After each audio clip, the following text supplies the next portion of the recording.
Selamat datang kembali. Pada kesempatan kali ini kita akan membahas tentang sistem air bersih di rumah sakit. Ketentuan ini diatur melalui Peraturan Menteri Kesehatan Nomor 40 Tahun 2022.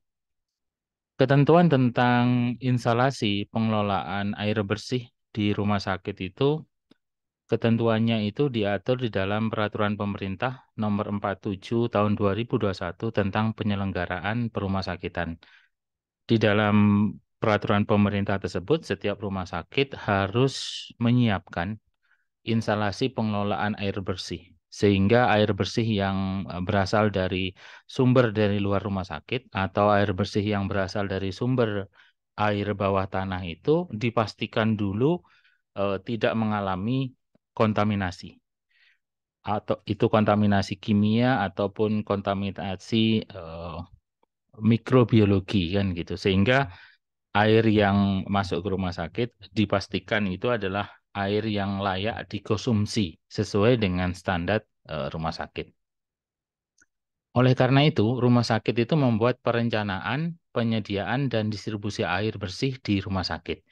Itu meliputi kebutuhan air untuk fungsi-fungsi ruang, bangunan di dalam rumah sakit, kebutuhan air bersih untuk fungsi alat-alat kesehatan yang ada di rumah sakit, untuk sistem pemadam kebakaran apabila rumah sakit menghadapi problem kebakaran, ini semacam mitigasi resiko untuk terjadinya kebakaran. Kemudian kebutuhan air untuk penyiraman tanaman yang ada di rumah sakit, kemudian kebutuhan air khusus, misalkan untuk pelayanan hemodialisa, kemudian mesin sterilisasi, scrub di ruang operasi, dan pelayanan laboratorium. Setiap rumah sakit harus memiliki kapasitas air bersih di rumah sakit.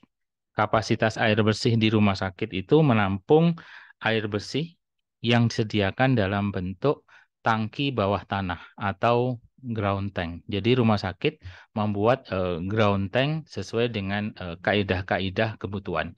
Kaidah yang pertama itu adalah kapasitas minimalnya itu menampung kebutuhan 2 hari operasional. Termasuk di dalamnya itu adalah cadangan pemadaman kebakaran. Nah, di dalam ground tank itu harus ada alat untuk mengukur level air yang ada. Misalkan ada alat pengukurnya bisa manual, alat pengukurnya juga bisa elektronik.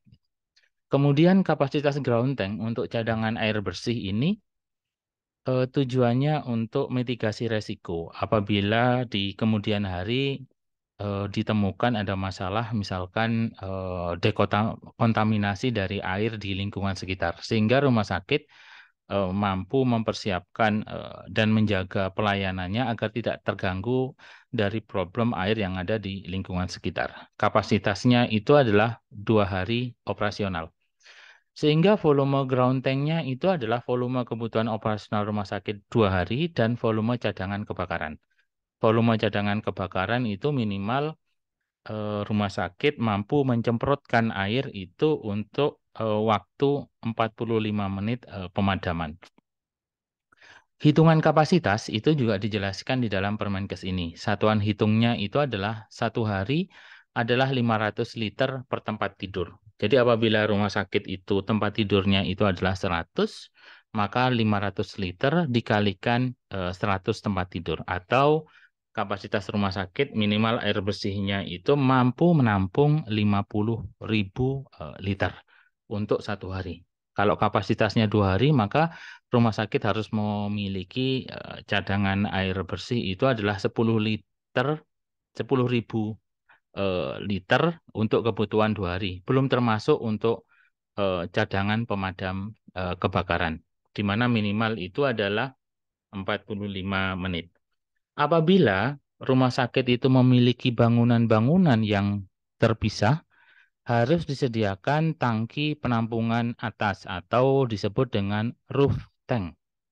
Nah, tujuannya ini adalah untuk kebutuhan air rumah sakit. Volume roof tank ini adalah 20 sampai dengan 30% dikali kebutuhan volume ground tank yang total kan gitu. Jadi tetap ada ground tank yang disiapkan rumah sakit. Pada masing-masing gedung itu ada volume roof tank atau 20 sampai dengan 30% kali kebutuhan volume ground tank secara total. Sumber air bersih di rumah sakit itu yang pertama bisa dari PDAM atau perusahaan daerah air minum. Yang kedua itu adalah sumur dalam atau sumur artesis. Ini perlu dilakukan proses treatment. Yang ketiga itu adalah air hujan, kemudian air sungai, kemudian ada juga air daur ulang atau air limbah.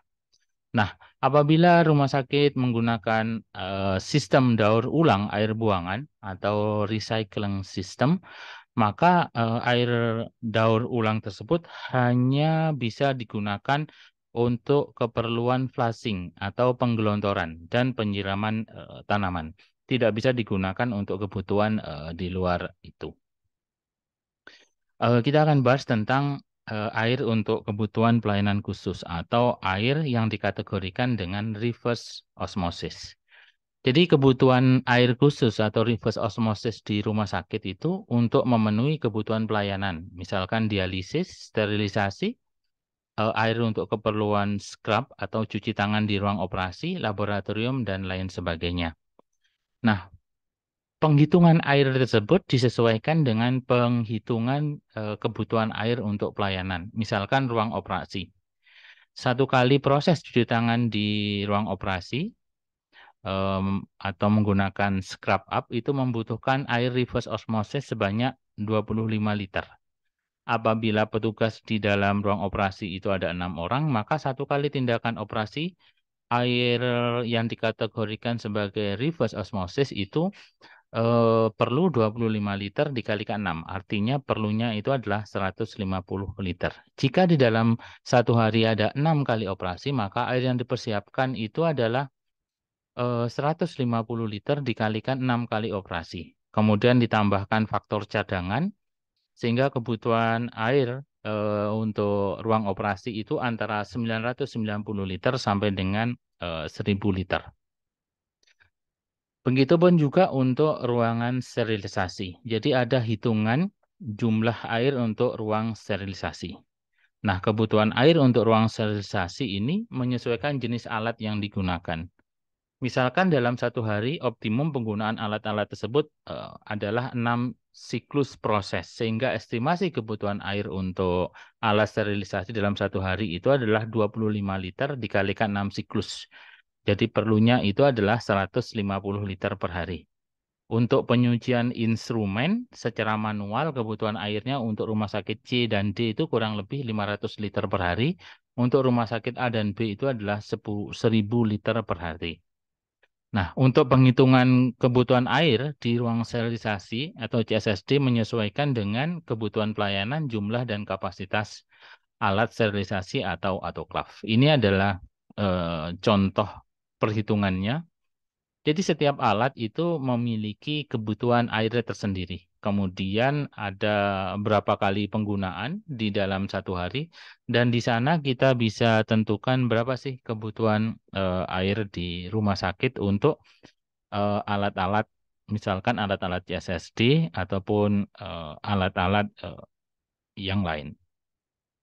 Berikutnya tentang alat ataupun sarana prasarana yang berada di ruang hemodialisis atau ruang dialisis.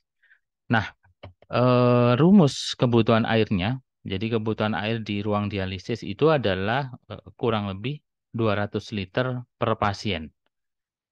Itu untuk kebutuhan tindakan hemodialisa, proses flushing, dan proses reuse. Di dalam gambaran skema yang ada di Peraturan Menteri Kesehatan Nomor 40 Tahun 2022, jadi ada skemanya. Jadi air baku kemudian masuk di dalam mesin reverse osmosis. Dari mesin reverse osmosis kemudian air eh, yang sudah dilakukan reverse osmosis itu akan memasuki alat dialisis. Kemudian proses dialisisnya, kebutuhan dialisisnya itu apabila sudah dilakukan, maka air itu kemudian masuk kepada treatment yang ada di IPAL rumah sakit. Untuk air laboratorium, kebutuhan air laboratorium itu sesuai dengan jumlah dan jenis alat yang ada di laboratorium. Jadi ini adalah gambaran-gambaran berkaitan dengan instalasi pengelolaan air bersih di rumah sakit. Ada ketentuan yang lain di dalam pengelolaan air bersih yang lain itu adalah ketentuan peraturan menteri yang berkaitan dengan kesehatan lingkungan tahun 2019. Terima kasih. Semoga bermanfaat untuk kita semua. Assalamualaikum warahmatullahi wabarakatuh.